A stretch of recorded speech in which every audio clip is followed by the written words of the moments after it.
Dear Lord, we thank you for this opportunity to review and prepare.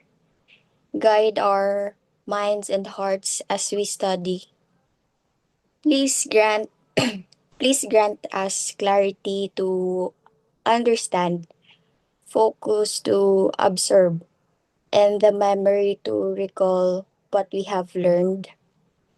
Help us to become and confident and to find peace in our efforts.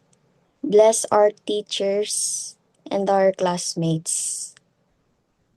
May we learn from one another to grow in knowledge. This we ask in Jesus' name we pray. Amen.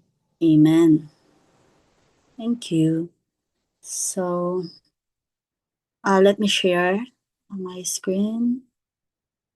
Okay, this one. So, we have an activity tonight. I will be sharing here siguro 10 questions muna na. During the earlier environmental planner board exams, most of the questions are anchored on AICP, and those, of course, our American planning, the Philippine planning structure is mostly based on American, di ba? American planning structure. So tonight, what we will do is to look into the questions given by AICP, no? American Institute of Certified Planners. But not necessarily ito yung magiging questions, but we will gain some lessons here, particularly on test-taking techniques and test-taking strategies. I hope this will work for all of us. I'll start with the first question. Bibigyan ko naman kayo ng time to ponder, ano. So AICP examination illustrative questions. I will read. Okay, so each of the questions or incomplete statements below is followed by 4 suggested answers or completions. So the first question here is, a small nonprofit is considering restructuring its organization to enhance internal communications. What type of organizational structure would be most appropriate? So we have A, hierarchical, B, flat, C, matrix, D, flexible. So kapag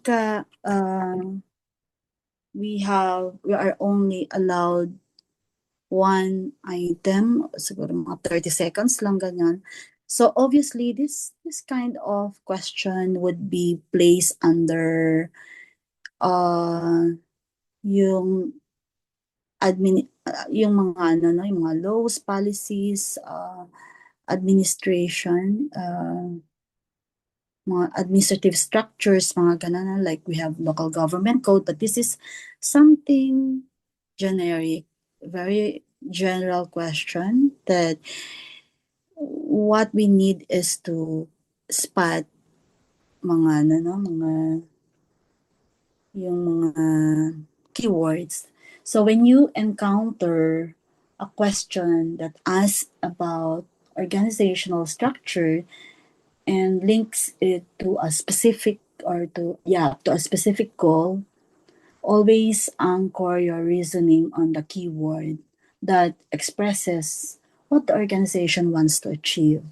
So in this case, the key phrase here is improving internal. Okay, so a small nonprofit, I will clean it.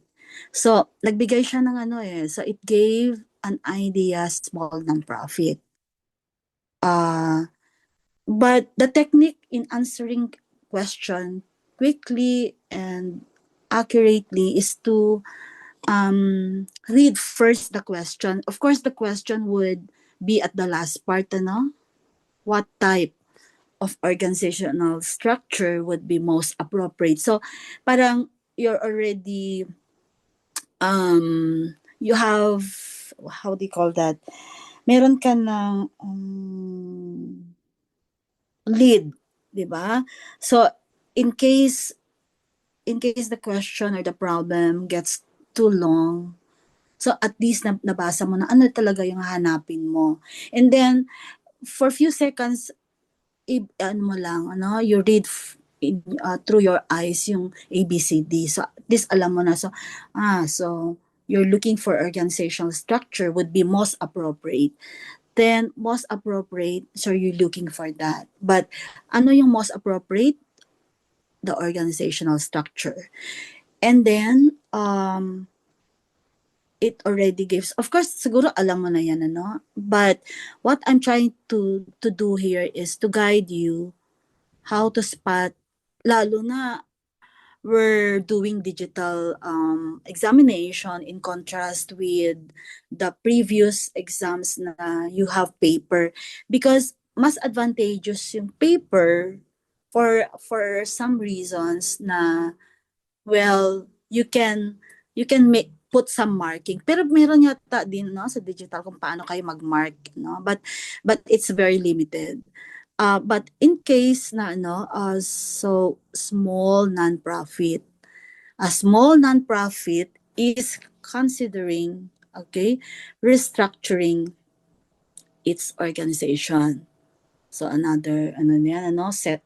So if you phrase mo yung question, so kaya key phrase, and what is restructuring its organization, what's the objective is to enhance internal communication. So, in one sentence, tatlo, parang lahat keywords, di ba? But at least, when you do this, it would lead you to a set of keywords. So, you start by evaluating each option based on its influence on communication. Kasi internal communication naman yung enhancing internal communication yung pinaka-objective. But it is the one that's enhancing internal communication is a small nonprofit. And how would the small profit, organization enhance its internal communications? So it's considering what? Restructuring its organization. So you already have that, you already have an inkling of that. And so you would immediately choose B. Siguro, you choose B. But paano mo yan? And siguro pwede kayong makalusot sa first question. Paano kaya yung susunod na mga questions, similar questions, dissimilar questions? But what I'm trying to say here is kailangan mahasa, or you train yourself to be sharp, yung sharp thinking na style, critical thinking. So when analyzing a question like this, you always begin by identifying what the organization is trying to fix. Diba? Internal communications. Kapag ganyan, internal, it means among themselves lang, no? So, walang externality. Walang external, walang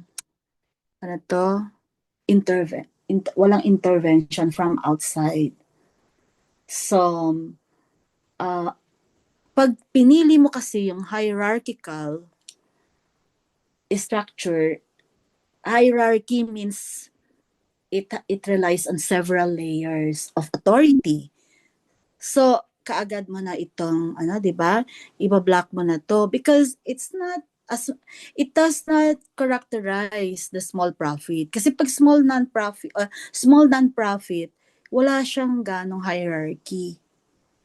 So, and then if the information, okay, information must move upward and downward, di ba? Pag hierarchical, through those levels, and it, instead of enhancing internal communication, it slows communication and increases the chance that messages are filtered or delayed. So this model, which we call the hierarchical, works for large, o now hindi na siya, it's no longer characterizing the small nonprofit. It's also more appropriate for formal institutions, but it rarely improves communication in small organizations.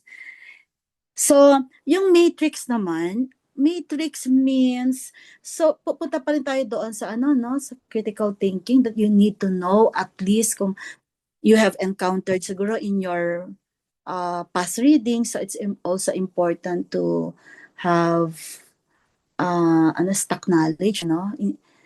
Stock knowledge, S-T-O-C-K, not stock, S-T-U-C-K, di ba? So matrix structure introduces dual reporting lines.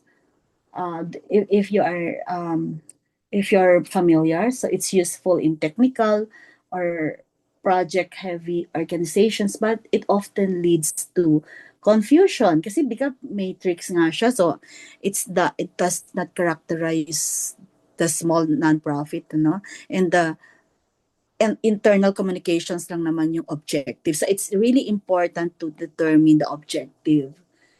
So when in matrix structure, normally we are talking about two channels, the presence of two channels of authority, which tends to complicate communication rather than streamline it.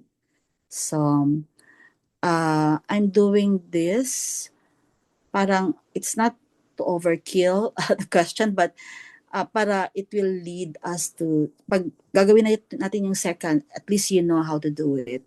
Yung flexible naman, do you think it could be also an appropriate answer pag sinabing mong flexible? But a flexible structure emphasizes adaptability, but flexibility alone does not guarantee clarity because it's flexible. So, I mean, without a defined pattern of communication, the organization may become inconsistent. Di ba kasi kapag flexible, so it's here, it's there, parang ganun, no? It may become inconsistent in how decisions and information move internally. So the flat structure here matches the needs identified in the question. There are few layers, because few layers mean staff communicate directly and quickly. So there is minimal filtering of information and decisions reach the people involved without passing through a long chain of command. In small profits, this structure is usually effective because roles are closely linked and staff often work collaboratively. So that's why it's for small nonprofit. A flat organization or structure is the most appropriate organizational structure in this particular context. So I hope so strategies muna tayo, no? Wag nating pilitin na I need to answer this, ganun. Mag-a-analyze muna tayo. Now for number 2, because this is AICP context, no? So what we are doing, what we are preparing is EPLE, Environmental Planner Licensure Examination. But yung mga old questions under the board exam, since it started, it's mostly derived from the American Institute of Certified Planners. So marami parang naiiwan doon, and we can strengthen our strategies by practicing this kind of examination. Anyway, marami namang Hindi naman Philippine context lang ang planning. So it's always universal, global, etc. Now, number two is quite tricky. Okay? So, di ba sinabi ko, you need to look at the question. But, wala siyang question dito is already in the problem. The question is already in the problem. So, typical public health topics. Please always be alerted by descriptions. Um, okay, public health topics, but it said typical. Okay, typical. Typical public health topics. So, what do you mean when we say typical? And then typical public health topics in the comprehensive plan. So remember, there's another description here. It could be a technical term, comprehensive plan, or a plan that's comprehensive. So you need to, and the plan has been described here as comprehensive. So it means it's not the short-term one, di ba? So, but it's only about public health also. Now, this could be very tricky because it's a combination, combinations. So, how do you call that type of examination? So, do you know? Sometimes they say SATA, di ba? Ano na ulit yan? Okay, let's do this one. I'll clean. Okay. Sabi dito, aging. Okay, so we are talking about topics, topics. Aging, active transportation, Planned Parenthood, environmental health. So, merong Roman numeral combinations dyan, di ba? So, so how should we tackle that? Kasi this is the most difficult yung kapag may all of the above. So typical daw, public health. But in the comprehensive plan, when you say comprehensive plan, and that means it should be general topics. Hindi siya yung specific or very detailed. So let's look for a strategy here so that, okay, tignan nyo muna kasi if I keep talking, you cannot be focused. Tignan nyo muna and then I'll talk.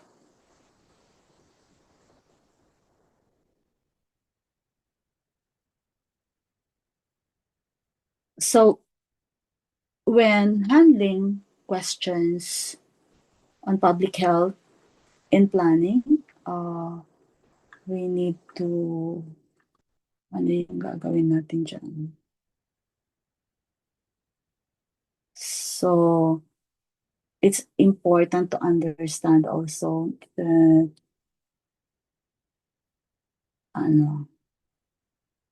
aging populations in the AICP context affect housing needs, di ba?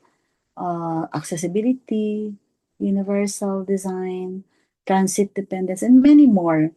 These issues directly influence land use and mobility planning.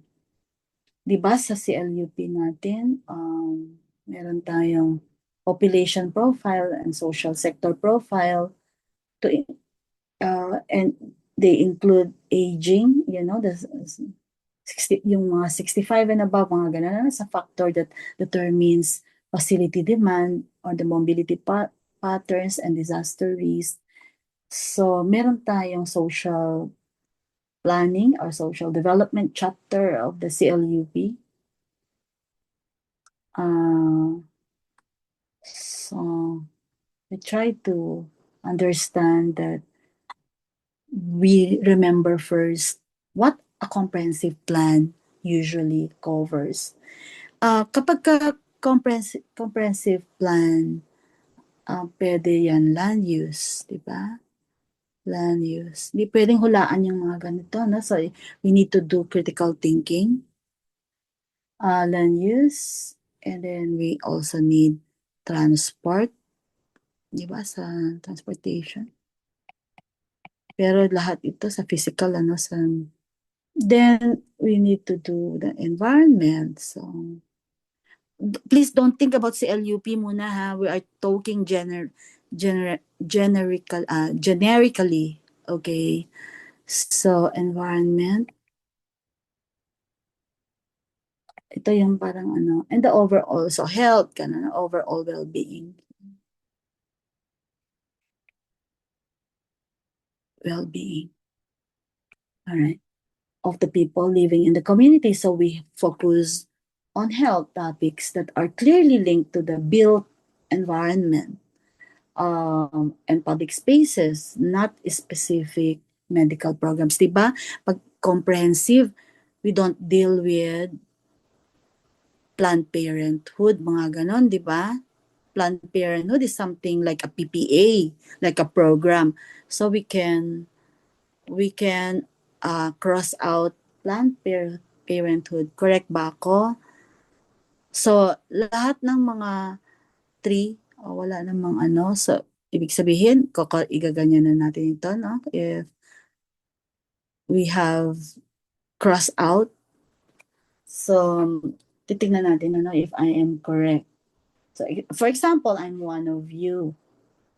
Now, aging, in aging, kala natin, kasi terminology ito, they say aging in the US. So, but pareho lang sa atin, it means older people have specific needs in housing, access to services, walkability, safety, disaster. So, these are directly affected by land use and urban design. So, aging is a normal topic in a comprehensive plan. So, aging is included. So, lahat ng walang one, so, alimbawa, you're very sure, no? I'm not saying na correct na ako at this point na nag-explain ako. So, parang, trial and error din tayo. Kapag wala na yung Roman numeral 1, so, we can cross out. And we can also cross out dito. So, kahit wala na tayong iisipin, ba? Pwede nating, kasi wala nang choice, di ba? Correct ba? So, let's see. Titignan muna natin yung, ngayon we can confirm, di ba, kahit 5 seconds lang, kaya natin na answerin. Assuming that I am correct, di ba? So, but okay, so 1 is included, so parang, okay, check, ganyan. Then 2, is active transportation. Pag sinabi, kasi may description din siya no? So, this means, pag sinabing active transportation in the AICP context, this means walking, cycling, and other non-motorized travel. Okay? So, it's strongly connected to street design, sidewalks, bike lanes, and urban form among others. So, it also has big health benefits. Diba? Kapag nasa cycle ka and you walk, because it's clearly about transport and the built environment. So, it belongs in the comprehensive plan. But you see, typical public health topics, kasi baka hindi mo ma-relate ito sa comprehensive plan. So, check. Okay. And then, yung Planned Parenthood kanina, I already told you that it refers to a specific reproductive health program or provider, not to land use, not to transport, not physical planning. So, it's a health service usually handled through health sector plans or, or social programs and not through the comprehensive land use plan. So, i-ano natin ito. Okay. So, kapag alimbawa, merong 3 dito. So, obviously, walang 3 dito, walang 3 dito lang. So, i-cross out mo na yung, definitely, you are sure, wala na yan. So, for environmental health naman, this covers, pwede din yung 4. Ah, pero ano ba yung environmental health? This covers clean air. Oo nga. Halimbawa ako, I'm one of you. Nung kamali ako nung una. So, as I went through the 1, 2, 3, 4, kapag ka ang strategy ko naman is to look at the specific specific options, and then yung combination, this should make parang you are adding another layer of complexity when you have A, B, C, D there na may Roman numeral, pero kapag ang strategy mo is 1, 2, 3, 4, you look at the Roman numeral first, the options there. Okay, environmental health pala is it covers clean air, clean water, solid waste, pollution sources, or hazardous sites and similar concerns. So all of these are directly tied to land use and environmental management in the plan. So if we include, then di tatlo na yon. So i-clean ko nga ito. Tatlo. Meron bang 1, 2, and 4? Di ba meron? Ito. Oh, di nagbago na yung answer ko. Alright. So kasi 3 lang yung wala pala talaga because I went through. So hindi tayo magkampante. So I already answered letter C kasi nga pala. So it's only Planned Parenthood that I need to cancel out. Okay. Now, for number 3, okay, we have an equation. Wala tayong question dito, but the question already is placed in the problem itself. So, the following equation, okay, so it refers to this equation, illustrates the demographic concepts. So, you know already those demographic concepts at least, di ba? But, I'm not familiar naman with this, o baka lang ito lang yung, ito lang yung alam ko, di ba? Mortality rate, medyo alam ko to, okay. Parang ganon. But, we will look at siyempre titignan mo rin ito, before you go back to, it's looking for the equation represents demographic concept. So, what should you do first? When you read the formula, so my numerator, so population under 18 plus population 65 and above. So these are those who are too young to work and too old to work, diba? And divided by the labor force. Again, I'm talking about AICP context because this is the working age group, diba? Often treated as the productive population.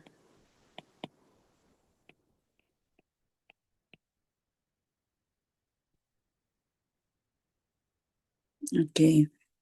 Then, so the dependents, okay, because they are considered yung mga di ba, children and the elderly, or children the senior citizen, they are the non-working age. Kasi too young and too old, di ba? Non-working age or dependent. Alright, dependent groups. So dito naman ay working group naman yan. Yung working group often treated as the productive population. Okay. Now, so we simply divide them. So this is exactly what we call what? Siyempre, kahit makalimutan mo, even if you're not familiar with the other options,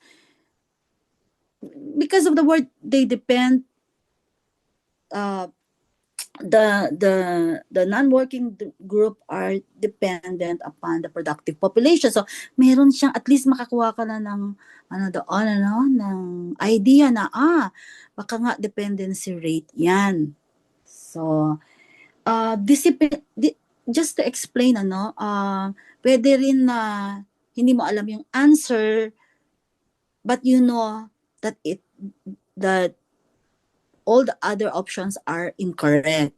So that's how you hanggang sa maubos yung incorrect, 'di ba? And then kapag isa na lang nang natira, edi wag mo nang wag mo nang isipin pa siya ng matagal because that's the correct answer already. So it's just one of those techniques by knowing that these are incorrect options or answers.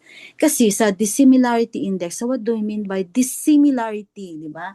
Meron ba siyang indication that it talks about dissimilarity? For example, hindi ganyan kasimple yung question, but you have encountered the similarity index. It measures evenness, di ba? So the similarity index measures the evenness. Evenness or segregation. Segregation. Sorry, segregation between two groups across areas. So across areas. Like ano yung mga example natin dito, like racial groups, gano'n, may racial groups, our Muslim brothers, race daw, ay mga, halimbawa, hindi naman, so, halimbawa sa US, so ano yung mga racial groups, so merong Latino, etc., Asian, across neighborhoods, so it does not compare dependents to workers kasi it talks about racial groups, di ba? This is the similarity index. Now for cohort survival, probably you can also remember na this is a method, method used in population projections. Method in population projections. So following age groups over time, and applying survival rates, also applying survival rates. Now, yeah, it is a technique also, not really a single ratio na ganito, no? Ratio kasi ito eh. So, and then mortality rate, siguro naman alam na natin ito na it relates to deaths to the total population, deaths, the ratio of deaths to the total population or a specific group, not children and elderly na nakikita sa equation relative to working age people. So we know that the answer is dependency rate. Pag nagmamadali kayo and gamitin na lang natin yung common sense, we cannot go wrong with common sense doctrine or principle, di ba? Na dependency yan. So, it's not mortality. Kasi mga death, ganyan yan. Mga survival, gano'n naman yung cohort. So, okay. I think it's easy to understand. We got the number 4. Okay. I'll give you time to read muna.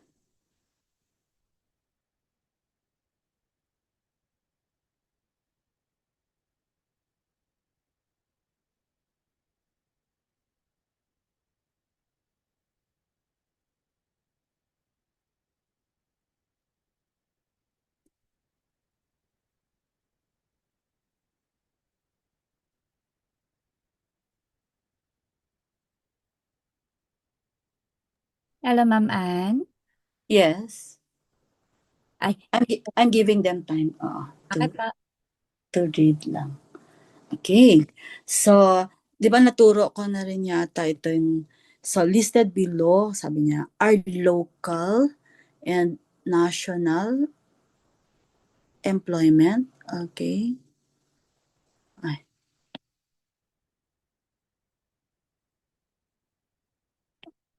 Okay. So, local and national employment. So, ito siya. Percentages for, and there are 3 industries. Diba? Usually, in Philippine context, sabihin natin sa exam, primary, secondary, tertiary, ganun. But here, industries are were represented by X, Y, and Z. Okay. So X, Y, and Z in a metropolitan area. Now, the local employment for each industry, local employment, represents a percent of total local employment, and the national employment in each industry represents a percent of total national employment.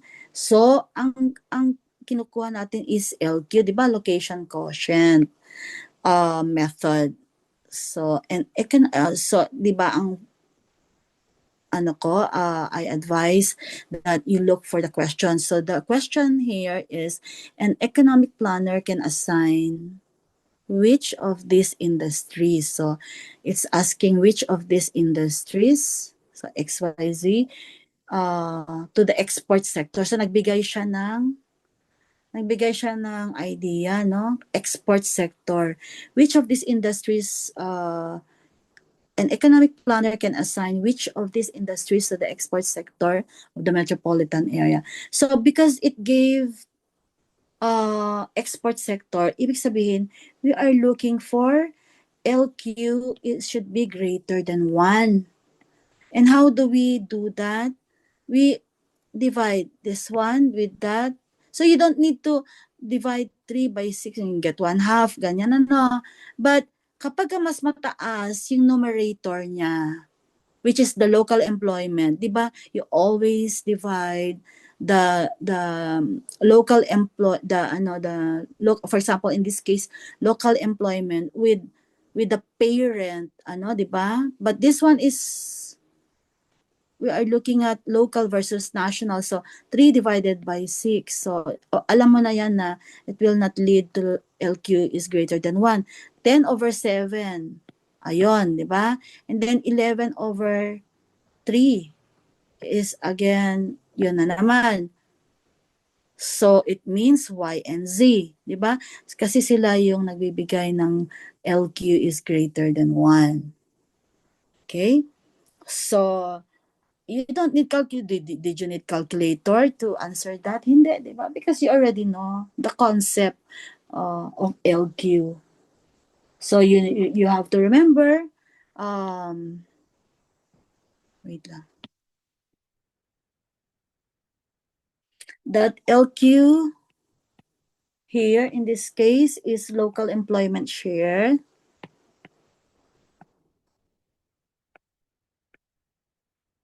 Local employment share divided by national employment share.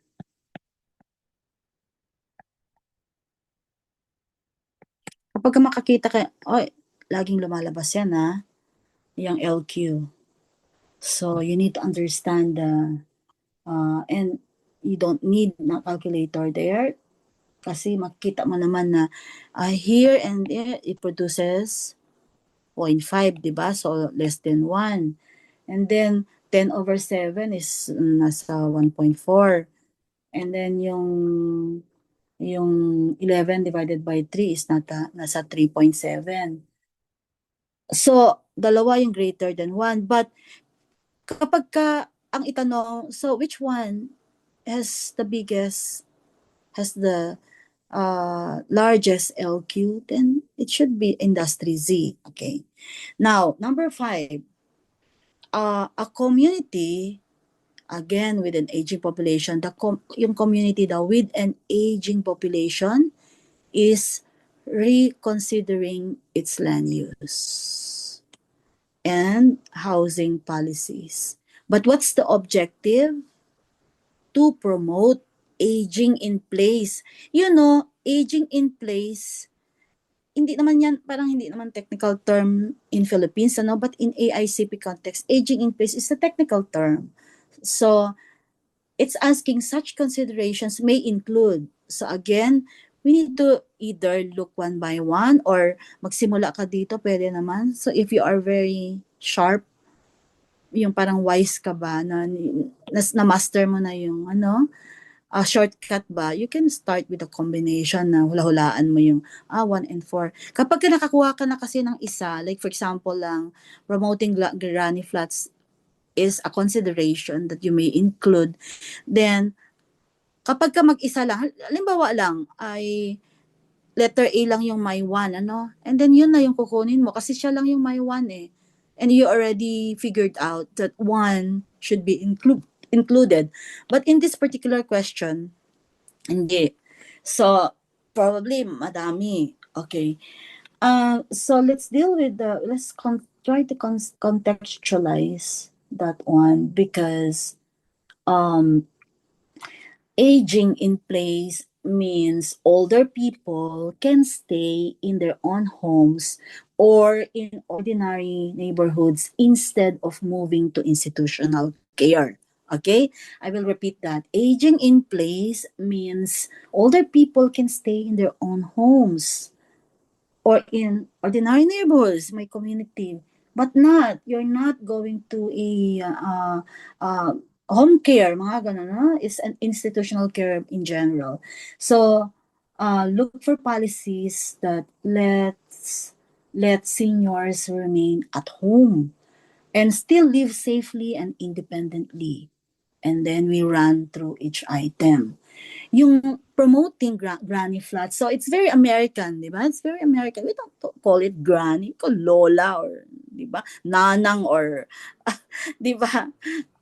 Mommy old or mama older, but that granny, it's something very American. So granny flats or accessory dwelling units, ang merong ano yan eh, specific ano, because it's a technical terms US also. So there are accessory dwelling units are small units. So, di ba? Flat.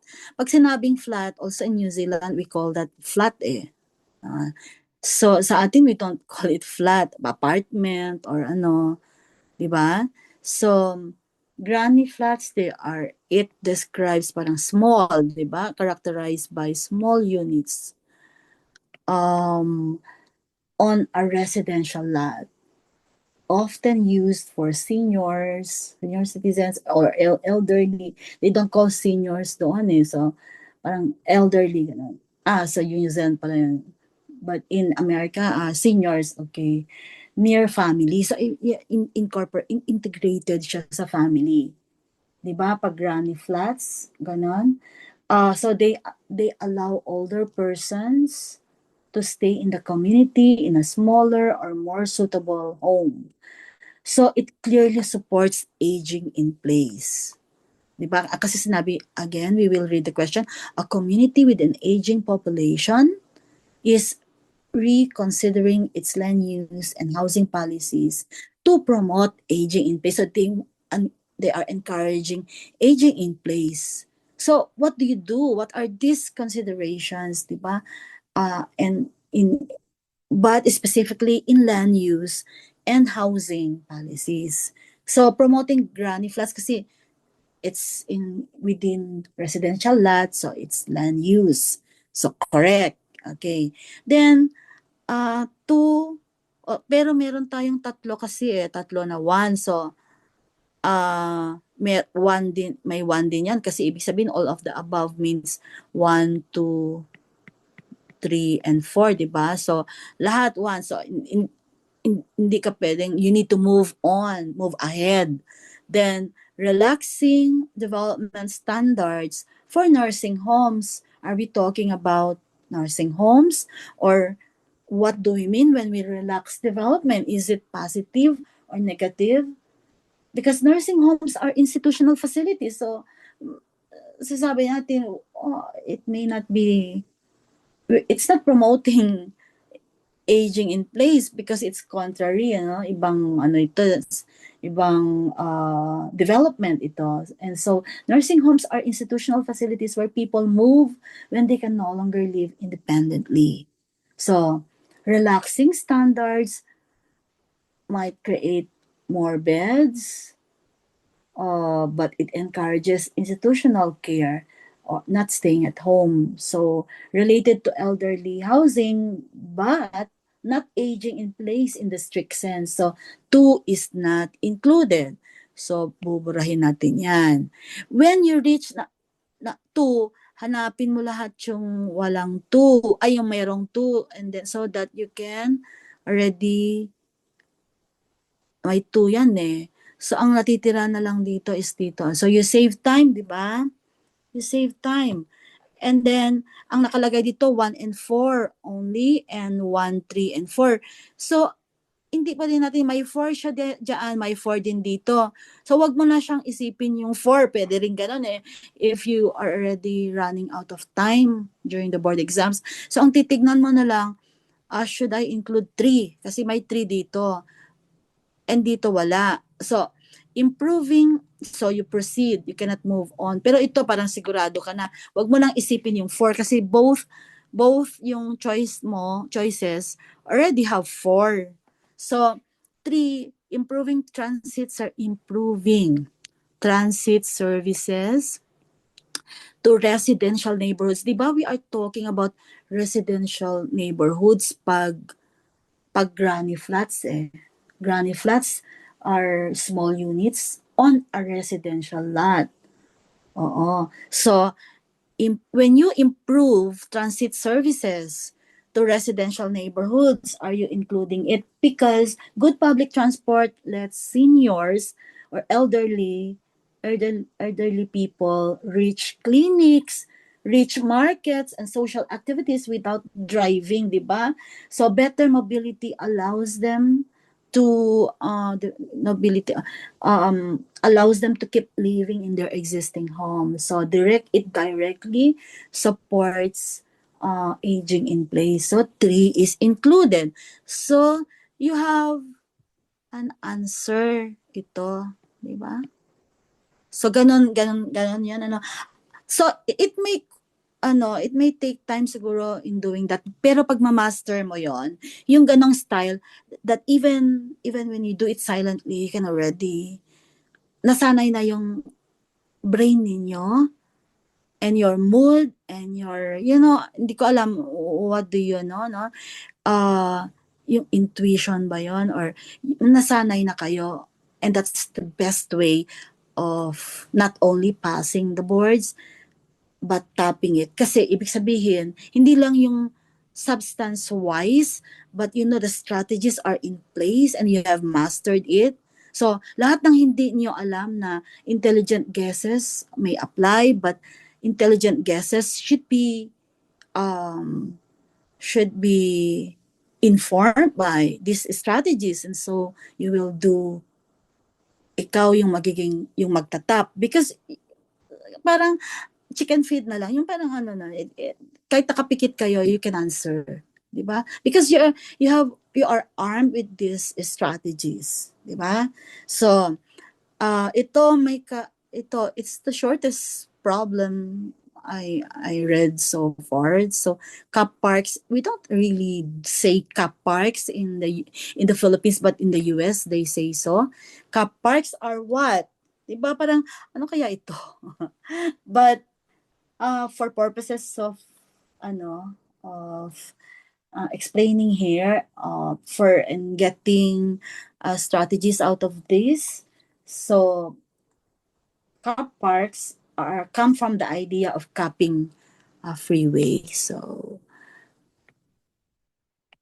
capping a freeway. So here the expressway is placed or it's partially depressed.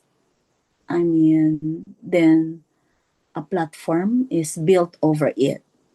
Okay, can you imagine? So that deck is then used as a public open space, usually a park or plaza.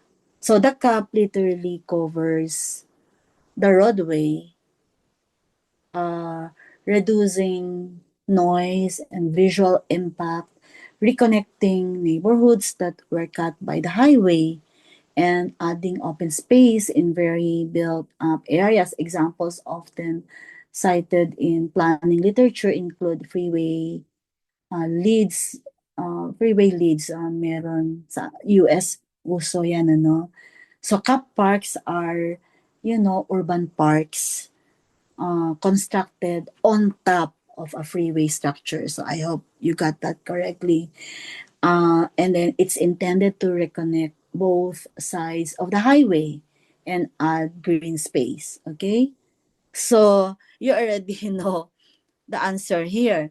But let me try to go over all the four answers para lang maliwanagan tayo. And parks with specific functional capacity is incorrect. Maybe. Well, sige, isa-isahin natin parks with specific functional capacity, all parks, 'di ba? All parks are planned with functions and capacities, but this is not what CAP refers to. CAP here is about covering a road. CAP nga, CAP. 'Di ba? And not functional capacity. So, parks with specific functional capacity. So, it has function, but it does not, meron siyang description It's not just park, but it is a cup park. Okay. Now, is it portable parks?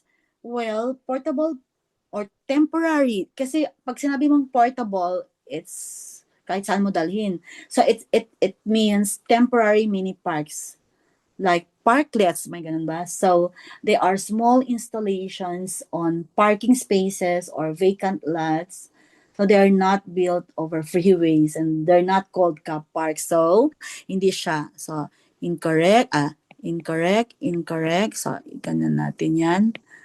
And then, alimbawa, parks that incorporate solar energy use.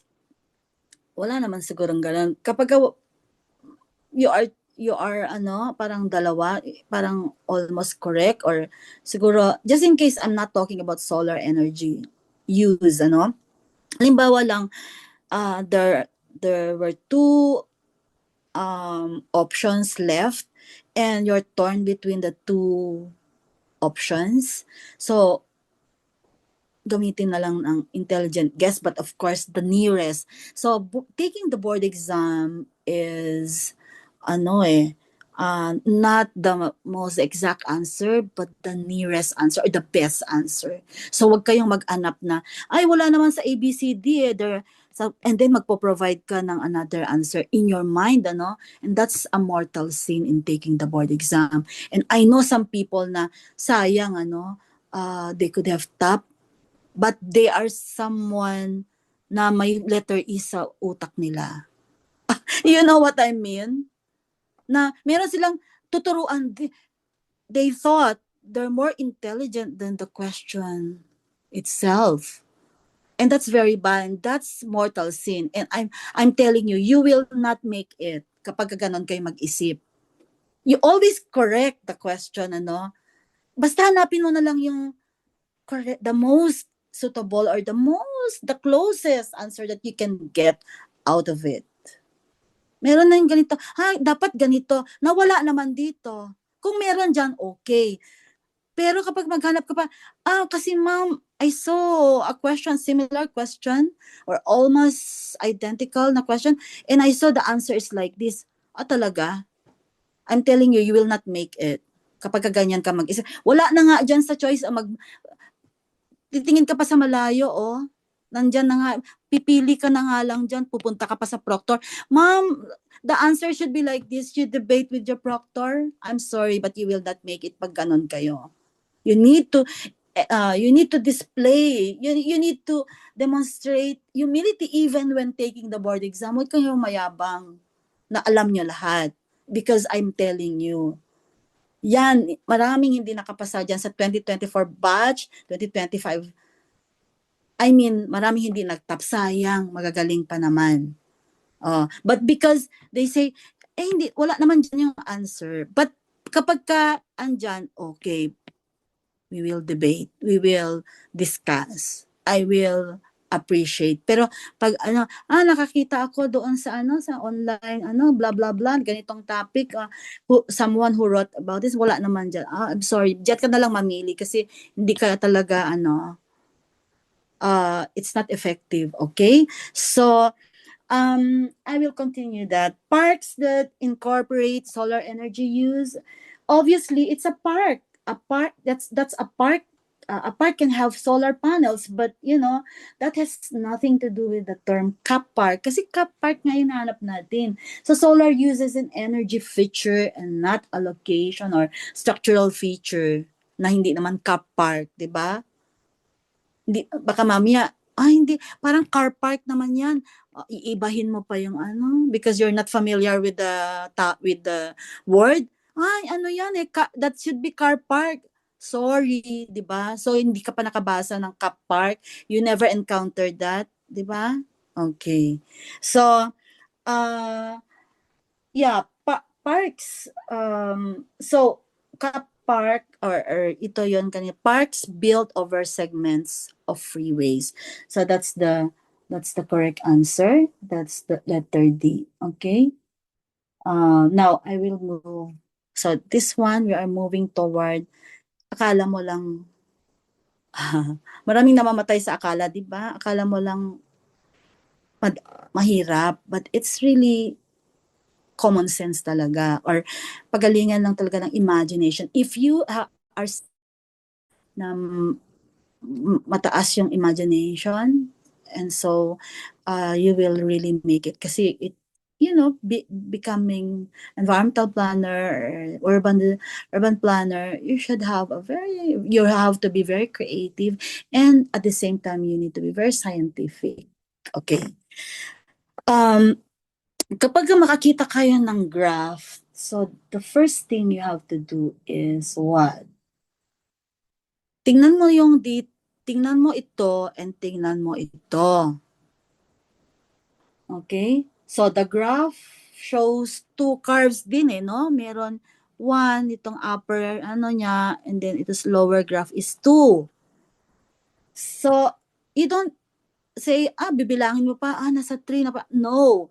Ang gagawin mo is to look, so there's time of the day and there's number of trips per hour, ganyan, in thousands.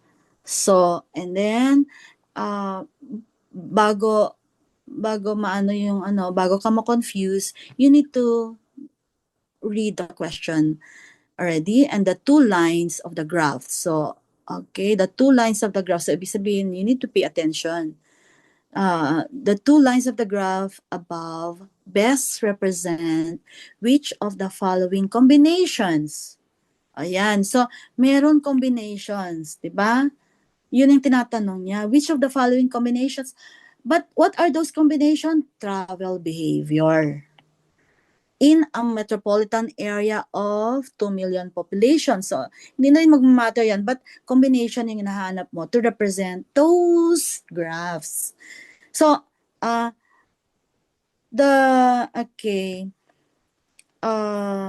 next two questions referring to the following information. So, one line there has two sharp peaks. So, nag-i-spike siya, di ba? Nag-i-spike siya sa morning, di ba? Kasi AM nakalagay. And then you also try to pay attention kapag ang AM, PM, AM. So, ibig sabihin, may ibig sabihin yan. AM, PM. So, ibig sabihin, pag nag-fall ito, dito, wala pa sa PM yan. So, ibig sabihin, it's spiking in the early morning. Another spike in the after PM, di ba? Ito, midnight yan. So, here it's spiking again in the mid-afternoon, no? Mid-afternoon. So, and then very low during the middle of the day. So, it's a classic pattern. Kasi, sinabi niya, number of trips per hour and time of the day. So, it's a classic pattern of home work, home commuting. So people go to work in the morning, come home in the late afternoon or early evening. So that's what it means. So the other line is flatter and more spread out.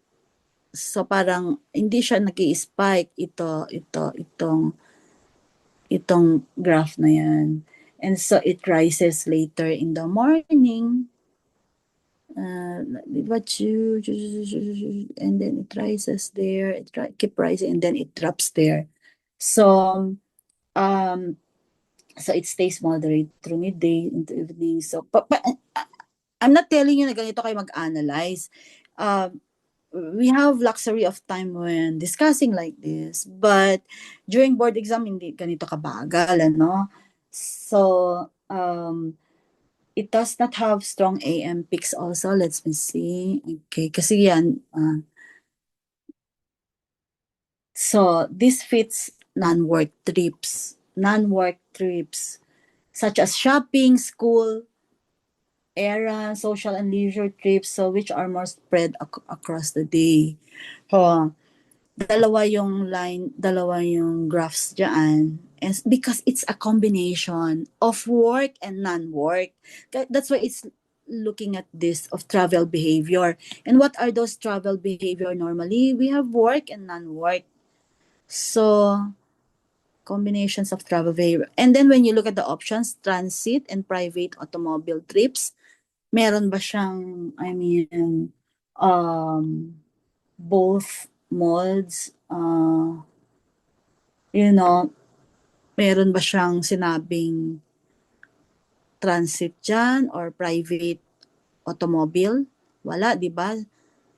So it's about AM, PM, and number of trips lang per hour. So if you, so it does not show your transit and auto peaks usually occur at the same time. So the it does not show anything there about number of yung mode, yung modality, wala, 'di ba? So number of trips per hour lang but not the modality. So halimbawa, ano natin yung A. And then weekday and weekend trips, it does not ano kasi AM PM lang naman, AM PM, so over the day. So halimbawa, a weekend pattern would have no sharp weekday, 'di ba? Wala sana 'yan kasi ibig sabihin dapat Monday to Friday and then weekend. So the graph clearly shows strong AM and PM peaks. And it did not provide about weekday patterns, ganon. So wala din ito. Then the C, yeah, of course, that's the one that we are looking. And so itong letter D, office and retail generated trips. Did not say office and retail. Office trips are really just work trips, while retail trips are only one part of the broader non-work category. So, yeah, dami naman tayong ginagawa, no? Like, we shop, we go to other we socialize, etc. And so the more accurate is letter C, work and non-work trips. So but hindi naman natin obserbahin mo lang yung mga legend, yung mga pinoprovide dito. Obserbahin mo lang yan. And so it means that it is providing for the variables so that you can answer this type. Okay? And so the next, sabi niya, the next two questions, hanggang dito lang, don't be confused. The next two questions, ibig sabihin, here yata, no? Next two questions, sabi niya, no? Refer to the following information. So, ibig sabihin, you have dalawa yung answeran mo for one question, one information, set of information. The desirability, okay, desirability and feasibility. Pero tignan muna natin yung ano yung question niya, no? Which of the following would be appropriate in a shopping center of this size? So yung size mamaya makikita mo dyan. Pero shopping center yung first. And then sa next question, if an average of 400, so you note, if an average of 400 square feet is needed to accommodate each parking space and associated driveways. what would be the approximate acreage? So, of the blacktop area. So, very American again. Blacktop area of the site. Alam mo ba na yung blacktop is espalto, di ba? So, itong acreage. So, which one is greater, di ba? Di ba ito? Mas greater yan. So, ilan yung one ilang hectares pala. So, 1 acre equals four point something. So, less than half, di ba? So, mas malaki yung hectare. Now, okay. Ano ko muna? Walahin ko. I'm not sure. So, we will proceed with the question. Sandali lang. Question. So, the desirability and feasibility of a proposed shopping center. Okay, kasi shopping center ito shopping center are to be evaluated. Okay. The primary concerns are the conditions of the city zoning ordinance be met and that the project be a profitable venture. So, project zoning ordinance. So, tandaan nyo yun. So, the developer owns a 30-acre parcel. 30-acre. And proposes to construct a 250,000 square foot leasable. So, meron tayong mga 200. Hindi na consistent yung units. 250,000 square feet. Okay. Okay. A square foot leasable area. Leasable area with 1,300 on-site parking space.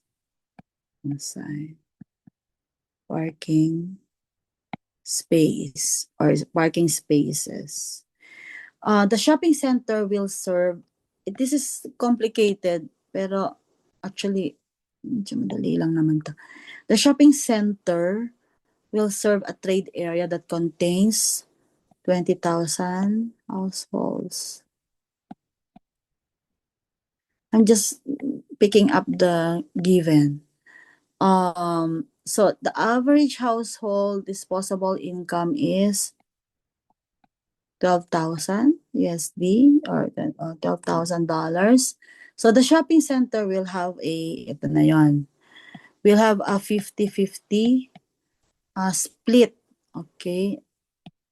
Kasi we don't talk like this, we don't ask question like this naman sa mga Pilipinas, no? So, but let's do it. 50-50 split of square footage. Footage. So, yan. Hindi ako makasulat. Between, okay, 50-50 daw yung between convenience. So, ma-split daw yung convenience and shopper's goods. So, di ba mahirap din siyang intindihin? Or shoppers. Ang laki naman ito sa dali. Convenience. Shoppers. Okay. Goods. All right. So, which of the following would be appropriate in a shopping center? So, if we look at number 8 now, so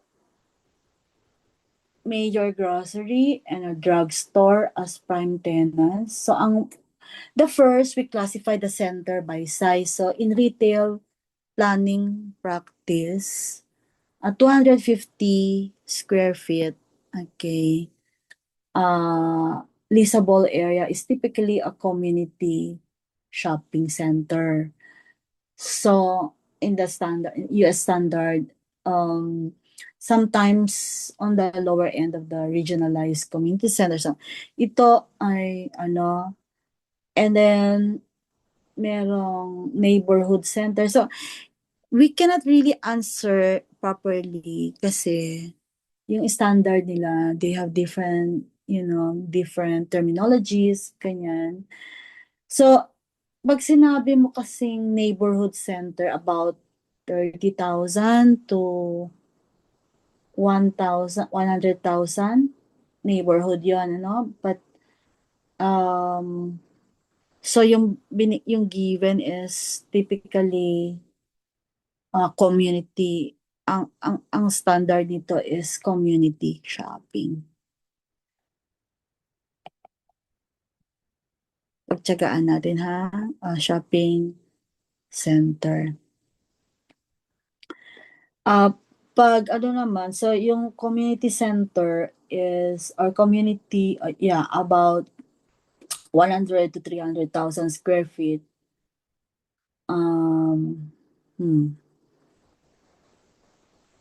So, pag community center kasi, usually anchored by one discount or junior department store. Iba yung terminology, no? So, plus supermarkets and many smaller shops. Pag sinabi mo namang regional center, 300,000 square feet and above, usually with several full department stores, parang ganon. So, paano natin compare sa Philippines, ano? So, meron 3 categories: neighborhood, community center, and then regional center. So, the one given here, 250,000 square feet, is parang ano, single, okay. Usually, okay, paano na to? Because it's talking about major, yung letter A, a major grocery and a drugstore as prime tenants. So, this is typical. I cannot explain it by this kasi malilito kayo sa ano kaya yung mga standard na yan, no? But for the purposes of just answering and choosing and applying a strategy, then I'll tell you that letter A, yung major grocery and a drugstore, di ba, as prime tenants, pero drugstore lang yun, tsaka major grocery, no? So it is an indicator ito na it's a neighborhood center, parang ano, neighborhood center. So this is, pag sinabing neighborhood center kasi it's much smaller. Okay, I'll not talk about the ano yung square footing niya. So, basta less than 250 square feet meter na. Ito kasi, nakalagay kasi dito 250,000 square foot because the developer owns a 30-acre parcel and proposes to construct a 250 square foot leasable area with 1,300 on-site parking spaces. So, medyo malaki. So, yung major grocery as prime tenants, you eliminate. So, halimbawa, you were surprised, parang ano, na ignorante ako dito, ganyan. And then you just gawin na lang natin na parang ano, like common sense na lang. So, principle. Now, we go to letter B. Kasi ang kwan dito, answer is this. But let's try to evaluate letter C. Three department stores of approximately the same size means that 3 department stores so of approximately the same size. So can you imagine, tatlong malalaki yun, if we interpret it literally, so pag of the same size, it fits regional or super mall or super regional mall that is larger than 250K square feet. So with a much larger trade area and higher land and parking requirements. Parang ano kasi tatlong mall, parang ganun ano. So when we go there, when we just in case na parang I'm not really sure. So i-asterisk natin yan na meaning baka nga ano no, so ito wrong na yan, wrong na rin ito. Ito, asterisk, baka pwede. And then you're torn between two kasi yung next is a series of smaller stores rather than an anchor tenant. Ang ibig sabihin noon is a series of smaller stores.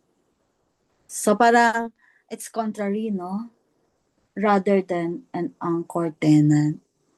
So kasi here in this type, it needs at least one anchor to draw regular or high volume traffic. So a strip of only small stores, without an anchor, yung mas malaki, is more typical of much smaller convenience centers. Kasi naglagay siya ng ng descriptors like a series of smaller stores rather than an anchor tenant. So iba yung So once you recognize that 250 square feet is typical, it's a community center type, then halimbawa Philippine scenario naman, and we would be more familiar with the terminologies and the description. Halimbawa lang meron siyang equivalent na phrase or technical term in Philippine setting. So and you have figured out that it's a community center, which is in the middle, So the logical tenant structure, kasi it's talking about tenant structure, is one department or discount store as anchor, which makes B the correct choice. Pero ni-wrong natin yan, So, uulitin natin. Ito, B wrong, pero a series of small stores would be incorrect also. And then yung 3 department stores may be large, also could be wrong. Ang naiwan na lang B. So either a department or discount store as the anchor tenant. Parang ganun. But very difficult. But the technique that I'm trying to impart here is that you're sure that it's not a major grocery and a drugstore's prime tenants kasi it's talking about tenant lahat, And then yung 3 department stores of approximately the same size. So it means malalaki siya. It's bigger.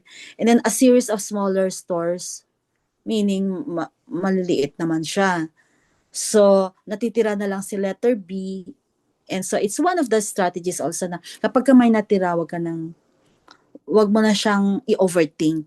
Okay? So again, I'll clean this number 9 kasi it's related. It's related question that it's asked if an average of 400 square feet is needed to accommodate each parking space. So, it's talking about parking space. Kaya, i-relate mo siya which in the question relates to parking space. So, di ba yung parking space ito 130 on-site parking space and associated driveways. So, pero meron din siyang sinabing 50-50 split. So, ibig sabihin, convenience and shoppers' goods. But the question is, what would be the appropriate acreage of the blacktop blacktop area of the site. So recall from the problem statement, there are 1,003. So that's one. So kailangan you look from the problem, ano yung nagdi-deal with on-site parking space.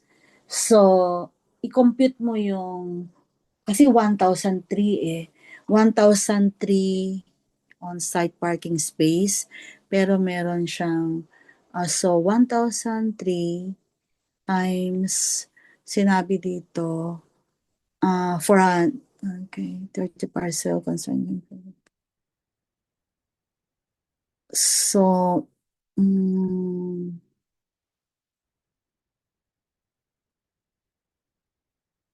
area per space niya. Sana yung area per space na.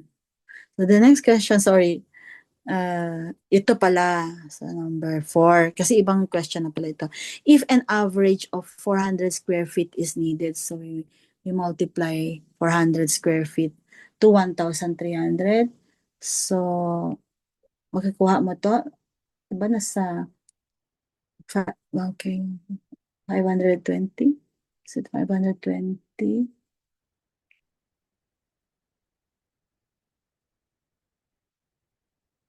Okay, square feet.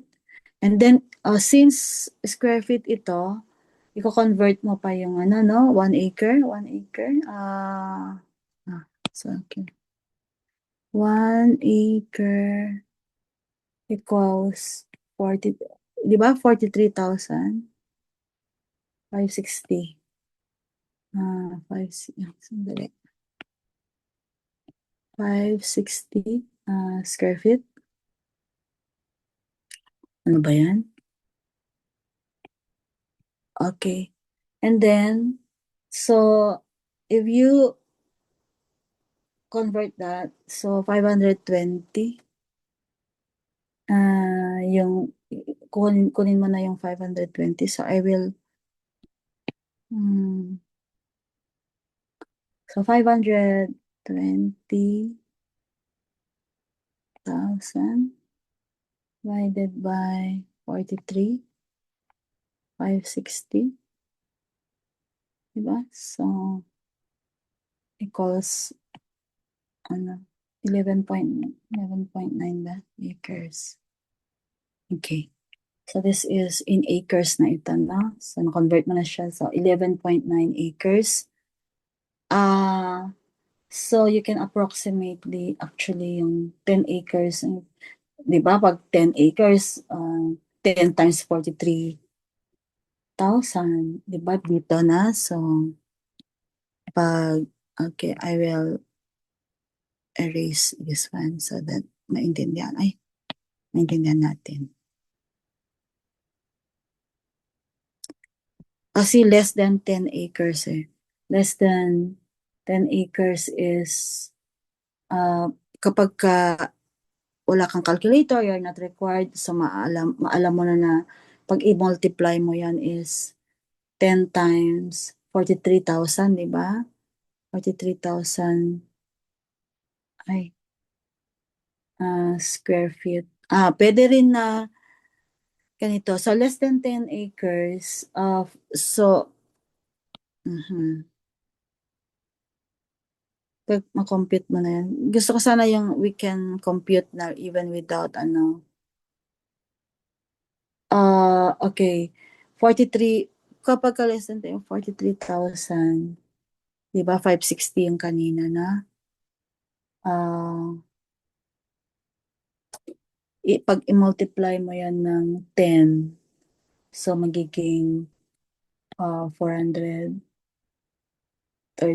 dagdagan mo lang ng ng zero, ng isang zero. So magiging 45,600 square feet.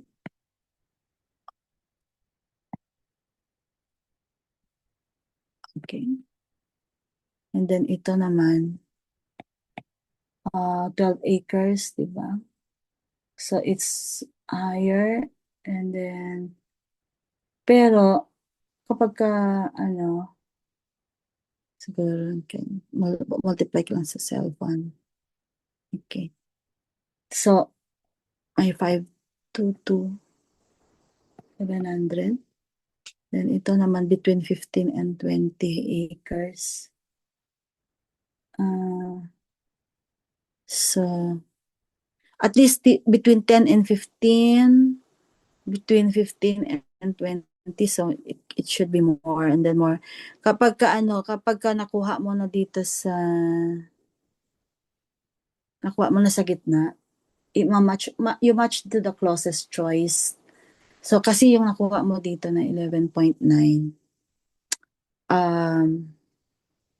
is between 10 and 50 acres. Diba? So, 11.9 is between this.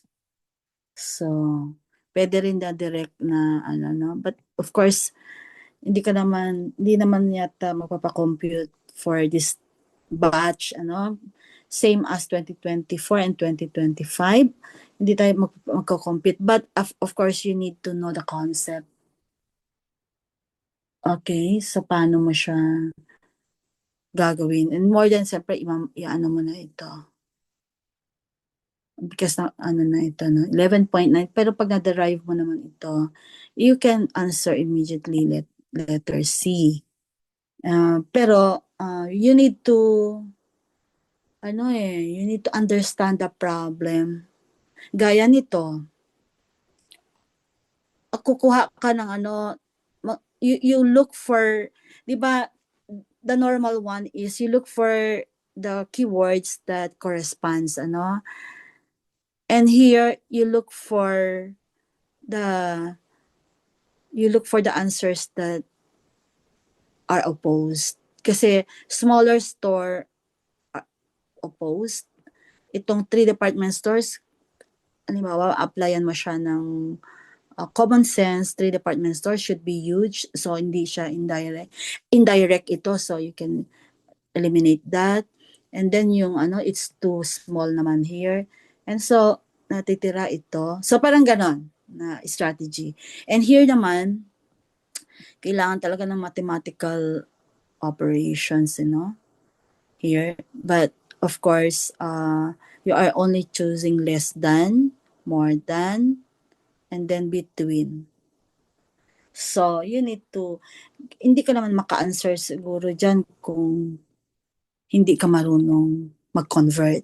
Diba? And you really need to, in the context of AICP, 1 acre, dapat alam mo din yung equivalent niya, no?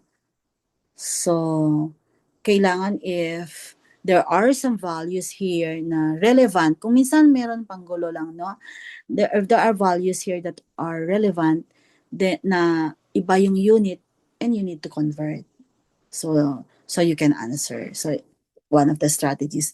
And the last one na gusto kong, kasi we need to finish up to, kasi 11:21 na pala, no?